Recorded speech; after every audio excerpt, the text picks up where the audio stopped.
دعوت دوں گی چیئرمین کو کہ وہ آئیں اور آپ سے بتائیں۔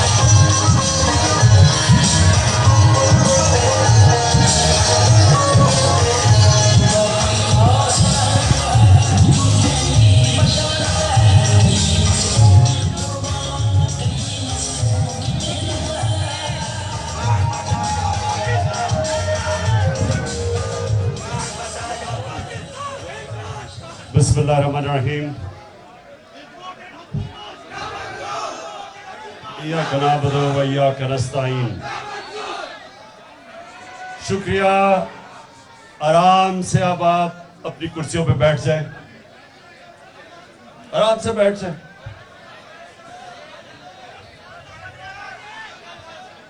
سب سے پہلے جے پرکاش، میں آپ کا شکریہ ادا کرتا ہوں کہ آپ کی اور آپ کی ٹیم نے آج یہ اپنی عقیدت برادروں اور ان کے رہنماؤں کو یہاں بلایا،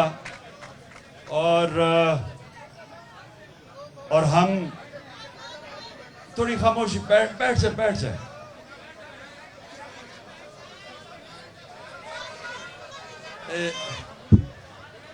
آگے آ کے یہاں بیٹھ جائیں کیونکہ وہ پیچھے نہیں لوگ دیکھ سکتے۔ آ جائیں یہاں، ادھر بٹھا جائیں۔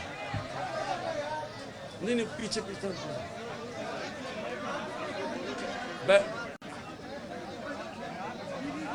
بس یہاں بیٹھ جائیں۔ جی بس بیٹھ جائیں نا، وہ کیمرے لگے ہوئے ہیں، بیٹھ جائیں، بیٹھ جاؤ۔ تھوڑا پیچھے ہو جائے، تھوڑا دروازہ پیچھے ہو جائے۔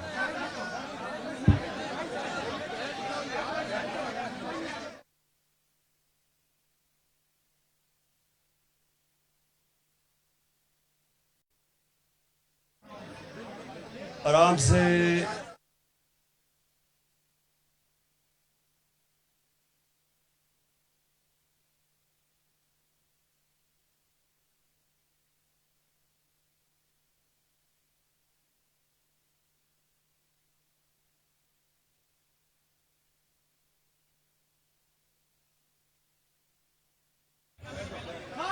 بس اب ذرا آپ نے خاموشی سے میری 10 منٹ بات سننی ہے،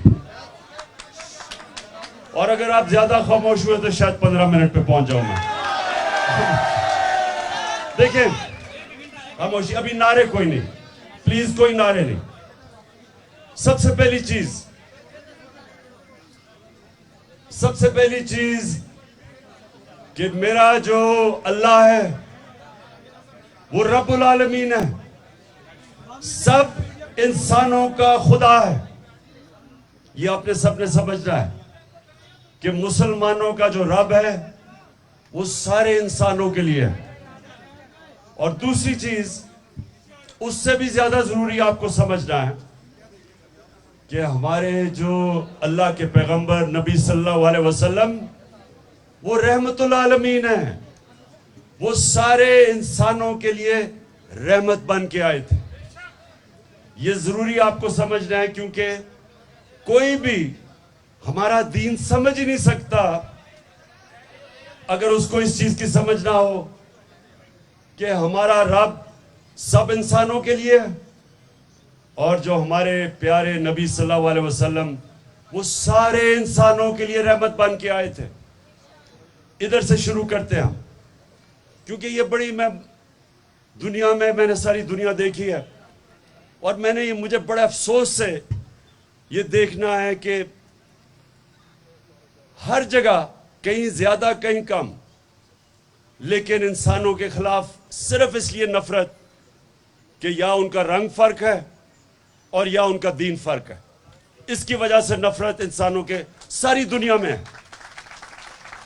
کہیں زیادہ کہیں کم، اور کئی دور میں زیادہ اور کسی دوروں کے اندر کم، لیکن ہے ساری دنیا میں۔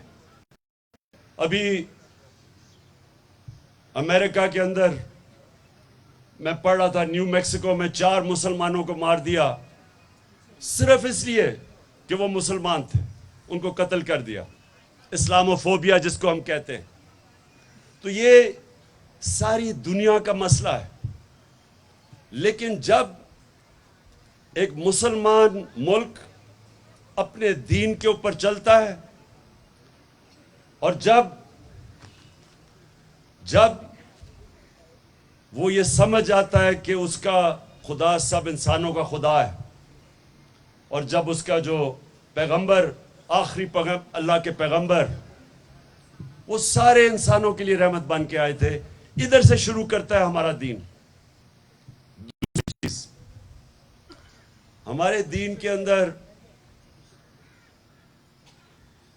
انسان برابر ہے. اور جو مدینہ کی ریاست، اس کے اوپر ہم کیوں دیکھتے ہیں؟ کیونکہ وہ ہمارے نبی صلی اللہ علیہ وسلم نے مسلمانوں کی پہلے ریاست بنائی تھی. اب آپ سب کے لیے کہ اس ریاست میں کیا ہوا، ہمارے نبی نے ایک چارٹر سائن کیا. یہودی بھی تھے، مسیح بھی تھے، جتنے بھی انسان تھے ان کے ساتھ انہوں نے چارٹر آف مدینہ سائن کیا، جس کو کہتے ہیں میثاق مدینہ. اور اس میں سب کو برابر کے شریک بنایا. پھر ایک چیز اور جو میں بار بار لوگوں کو بتاتا ہوں کہ ہمارا دین شروع کدھر سے ہوا تھا. 4 خلیفہ جو ہمارے نبی صلی اللہ علیہ وسلم کے بعد آئے، ان میں سے 2 خلیفہ وقت عدالت میں پیش ہوئے. جو ہماری مسلمان، جو ایک بہت بڑی ہستی مسلمانوں کی، حضرت علی رضی اللہ تعالی، وہ عدالت میں جاتے ہیں اور ان کا کیس ہوتا ہے ایک اقلیت سے، یہودی سے. اور وہ آپ یہ سمجھیں کہ خلیفہ وقت، ہیڈ آف سٹیٹ، ایک اقلیت کے ساتھ عدالت میں جاتے ہیں. پہلے تو یہ سوچیں کہ کتنی آج دنیا میں ملک ہیں جدھر ہیڈ آف سٹیٹ ایک عام اقلیت کے ساتھ عدالت میں پریزنٹ ہوگا. کتنے دنیا میں ملک ہیں، بڑے بڑے ملک ہیں، ویسٹرن ڈیموکریسیز ہیں. آپ کو بھی تصور کر سکتے ہیں کہ ایک اقلیت کے ساتھ وہ عدالت میں پریزنٹ ہو.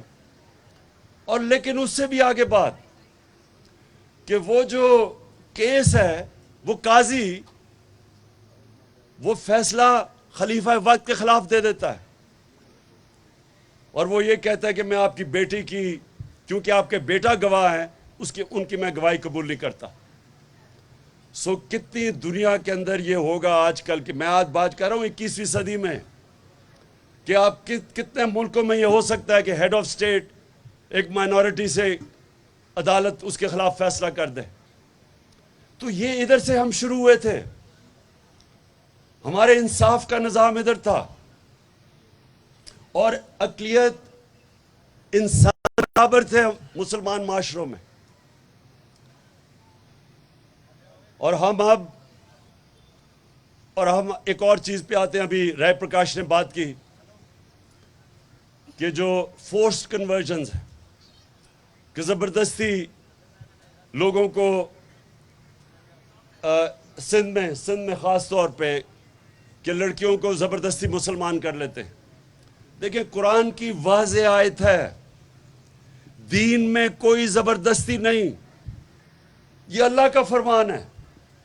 جب بھی کوئی مسلمان یہ کرتا ہے وہ اپنے دین کے خلاف جاتا ہے، وہ اللہ کے فرمان کے خلاف جاتا ہے کہ زبردستی کسی کو دین کی طرف لے آئے. جو ایمان ہے، یہ سارے سمجھے کہ اللہ قرآن کے اندر اپنے حبیب کو، جو انسان جس سے اللہ سب سے زیادہ پیار کرتے تھے، نبی صلی اللہ علیہ وسلم کو کہتا ہے کہ اے نبی، تمہارا کام ہے صرف پیغام دینا. یہ سن لیں ذرا، میں اپنے مسلمانوں کو بھی یہ بتانا چاہتا ہوں. اللہ اپنے حبیب کو کہتا ہے کہ تمہارا کام ہے صرف پیغام دینا. اگر وہ دین کی طرف آتے یا نہیں آتے، یہ تمہاری ذمہ داری نہیں ہے. یہ اللہ کے اوپر ہے کہ وہ کسی کو ہدایت دیتا یا نہیں دیتا. یہ آپ سب سمجھ جائیں کہ یہ جو زبردستی کسی کا خیال ہے کہ مسلمان کسی کو کرنا، یہ تو اللہ کا تحفہ ہے کہ اگر وہ کسی کو دینا چاہتا یا نہیں. تو یہ بالکل میں پوری طرح ہم اپنے دین کے اوپر چلتے ہوئے اس کی مخالفت کریں گے جو زبردستی لڑکیوں کو مسلمان کیا جاتا ہے.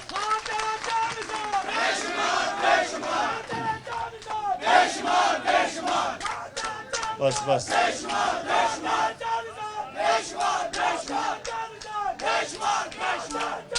بس بس اچھا اب آ گیا ایک اور ایشو, اور وہ صرف ہماری اقلیتوں کے لیے نہیں ہے, وہ ہر پاکستان کے کمزور طبقے کے لیے ہے. دیکھیں انصاف ہوتا کیا؟ انصاف کا مطلب ہوتا ہے کہ کمزور اور طاقتور قانون کے سامنے ایک برابر. یہ سب سے بڑی چیز ہوتی ہے کہ ایک معاشرے کا جب اوپر اٹھتا ہے معاشرہ, تو معاشرہ اوپر نہیں اٹھ سکتا جب اس معاشرے میں انصاف نہ ہو. جو بھی دنیا کی تاریخ میں ملک اوپر گئے ہیں ان کا انصاف کا نظام بہتر ہوا ہے. بلکہ ہمارے ایک بہت بڑا مسلمانوں کا عالم ابن خلدون, وہ کہتا ہے کہ میرا سارا جو تجزیہ ہے قرآن کا, اس کے بعد میں ایک نتیجے پہ آیا ہوں کہ اللہ نے انسان کو دنیا میں بھیجا ہی ایک وجہ سے ہے, انصاف قائم کرنے کے لیے. جانوروں کے معاشرے میں انصاف نہیں ہوتا, وہ مائٹ از رائٹ ہے, جو طاقتور ہے وہ قانون سے اوپر ہے, جو کمزور ہے اس کو کوئی پوچھتا نہیں ہے, اس کو انصاف نہیں ملتا. انسانی معاشرہ ہوتا ہی تب ہے جب اس میں انسانیت ہو اور اس میں انصاف ہو. میں نے جب آج سے 26 سال پہلے اپنی پارٹی شروع کی تھی تو اس کا نام رکھا تھا انصاف کی تحریک. میں یہ سمجھتا ہوں کہ اس جدوجہد میں ہم سب کو شامل ہونا چاہیے. میں اپنی ساری قوم کو شامل اس لیے کر رہا ہوں کہ یہ ہمارا ملک آگے نہیں بڑھے گا جب تک یہ انصاف نہ ہو. انصاف کا مطلب ہوتا ہے rights, human rights. Human right کیا ہوتا ہے کہ ہر انسان کے حقوق ہوتے ہیں, چاہے وہ کمزور ہے چاہے طاقتور, چاہے امیر یا غریب. جب تک معاشرے میں انصاف کی وجہ سے لوگوں کو رائٹس نہیں ملتے, ایک معاشرے کا جو پوٹینشل ہوتا ہے, معاشرے کی پرواز اوپر نہیں جا سکتی. مدینہ کی ریاست میں مثال اس لیے دیتا ہوں کہ وہاں ایسا زبردست انصاف کا نظام تھا, وہ لوگ جن کی حیثیت ہی کوئی نہیں تھی, انہوں نے چند سالوں کے اندر دنیا کی 2 سپر پاورز ان کے سامنے گھٹنے ٹیک گئی, کیونکہ انہوں نے ایسا زبردست انصاف کا نظام بنایا تھا کہ جو مسلمان بھی نہیں تھے وہ اس ریاست کا حصہ بننا چاہتے تھے, کیونکہ ان کو ان کی ریاست کا انصاف کا نظام تحفظ دیتا تھا. اور جب آپ کو انصاف ملتا ہے اور آپ کے حقوق کی حفاظت کرتا ہے ایک نظام, تو وہ معاشرہ اوپر چلا جاتا ہے. تو ہماری جو جنگ ہے آج وہ ہے انصاف لینے کے لیے, اور جو ہمارے ملک میں جدوجہد ہے وہ ایک چھوٹے سے ٹولے کی ہے کے خلاف ہے, جس کو ہم کہتے ہیں ایلیٹ کیپچر. ایک چھوٹا سا ٹولہ جو ملک کے اوپر حاوی ہوا ہے, وہ چوری کرتا ہے تو وہ کہتا ہے کہ میں قانون کے نیچے, مجھے NRO دو. مل کے وہ سارے اپنی چوری, اربوں روپے کی چوری معاف کروا لیتے ہیں, جبکہ غریب آدمی چھوٹی سی ہزاروں کی چوری میں جیلوں میں پھنستا ہے اور جیلوں کے اندر کوئی پوچھتا نہیں ہے اس کو. طاقتور چوری کرتا ہے قانون سے اوپر, اس کو ہاتھ نہیں لگتا. کمزور جب بیچارہ, اس کو کوئی حفاظت نہیں کرتا قانون. یہ ہمارا سب سے بڑا المیہ ہے. اور یہ جو رائٹس کی موومنٹ ہے, انصاف کا مطلب رائٹس کی موومنٹ, یہ چل رہی ہے, اور یہی ہے حقیقی آزادی کی تحریک. حقیقی آزادی, حقیقی آزادی, بس حقیقی آزادی تب ملتی ہے جب ایک ملک کا انصاف کا نظام لوگوں کو آزاد کر دیتا ہے. ابھی حال ہی میں دیکھیں, ایک اس کو ARY کا نیوز ایڈیٹر, سوچیں نیوز ایڈیٹر کے گھر میں, عماد یوسف کے گھر میں صبح کے 2 بجے پولیس گھس جاتی ہے. اب بس سنو ذرا. رات کے 2 بجے ایک نیوز ایڈیٹر کے گھر پہ پولیس گھس جاتی ہے اور اس کو اٹھا کے لے جاتی ہے, اور اس کی بیٹی, وہ کہتے ہیں بیٹی شوق میں تھی. کون کس گھر کے اندر اس طرح کا کوئی آ کے کسی کو اٹھا کے لے جائے؟ کسی مہذب معاشرے میں نہیں ایسے ہوتا. ابھی وہ شہباز گل کے ڈرائیور کی بیوی کو اٹھا لیا, اس کی چھوٹی سی بیٹی, کوئی فکر نہیں کی کہ وہ بیچاری اس کے اوپر کیا گزرے گی. ایک منٹ سنیں, بات یہ ہے کہ جب ایک ملک کے اندر انصاف کا نظام نہیں چل رہا ہوتا, وہ لوگوں کی حفاظت نہیں کرتا, طاقتور جو مرضی کر لیتا ہے, جس کی لاٹھی اس کی بھینس, جنگل کا قانون. یہ ہے ہم سب کی سٹرگل. میں انشاءاللہ پرسوں 13 تاریخ کو لاہور کے اندر ہاکی سٹیڈیم میں پاکستان کی حقیقی آزادی کا ہم جلسہ بھی کریں گے, جشن بھی بنائیں گے, اور اپنی قوم کو بتائیں گے کہ حقیقی آزادی لیتے کیسے, حقیقی آزادی ہوتی کیا.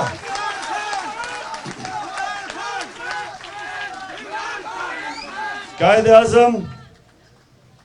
اعظم آپ سب کو پتا ہے یا پتا نہیں کہ قائد اعظم نے جب اپنی سیاست شروع کی تھی تو ان کو ہندو مسلم امبیسڈر سمجھا جاتا تھا, یونٹی امبیسڈر, کہ وہ ہندو اور مسلم کو اکٹھا کریں گے. یہ یاد رکھیں کہ قائد اعظم کی جو شروع کی سیاست تھی, ان کی کوشش تھی کہ ہندو مسلم مل کے انگریزوں سے آزادی لیں, انگریزوں سے آزاد ہوں.